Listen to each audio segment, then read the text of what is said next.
लड़ाकू हेलीकॉप्टर गश्त कर रहे हैं, टैंकों के बेड़े फायरिंग कर रहे हैं और रूस के सैनिक भी एक्शन में हैं। ये यूक्रेन नहीं बल्कि मंगोलिया है, जहां रूस की सेना मंगोल सेना के साथ अभ्यास कर रही है। खास बात यह है कि पहली बार हुए इस रूसी मंगोल सैन्य अभ्यास में FPV ड्रोन का इस्तेमाल भी किया गया है। इस जॉइंट मिलिट्री एक्सरसाइज में लगभग सभी तरह के सैनिक शामिल रहे।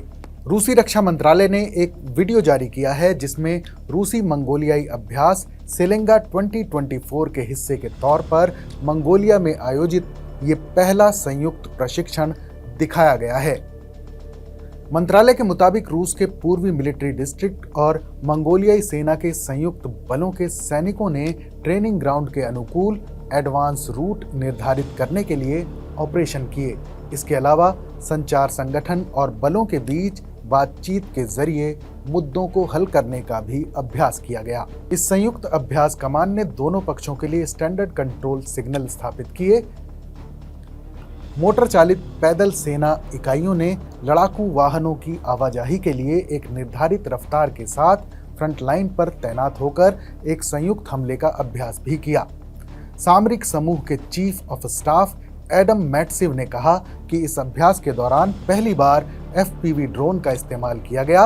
इन अभ्यासों में लगभग सभी प्रकार के सैनिक शामिल हैं और दोनों पक्षों के सैनिक समन्वित और संगठित तरीके से काम कर रहे हैं। इस मिलिट्री एक्सरसाइज में रूस के पूर्वी मिलिट्री डिस्ट्रिक्ट के आर्मी एविएशन और मंगोलियाई वायुसेना के हेलीकॉप्टर चालक दल के लिए सामरिक उड़ान मिशन भी शामिल थे।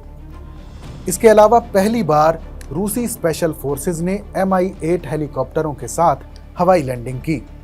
इस तरह के जॉइंट सेना अभ्यास में पहली बार ग्राउंड फोर्स, एरोस्पेस फोर्स और रूसी मंगोलियाई विशेष बलों की इकाइयां शामिल हुई हैं, जिनमें कुल मिलाकर लगभग 700 सैनिक और 200 सैन्य उपकरण शामिल हैं।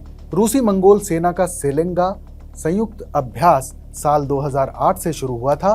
2011 तक इसे डार्कन यानी निर्माता कहा जाता था। 2011 में युद्धाभ्यास का नाम मंगोलिया की एक नदी के नाम पर रखा गया, जो रूसी इलाके बुरातिया से होकर बैकाल झील में बहती है। इस वीडियो पर अपनी राय हमें जरूर बताएं। बाकी देश और दुनिया की तमाम बड़ी खबरों के लिए देखते रहें TV9 भारतवर्ष डिजिटल।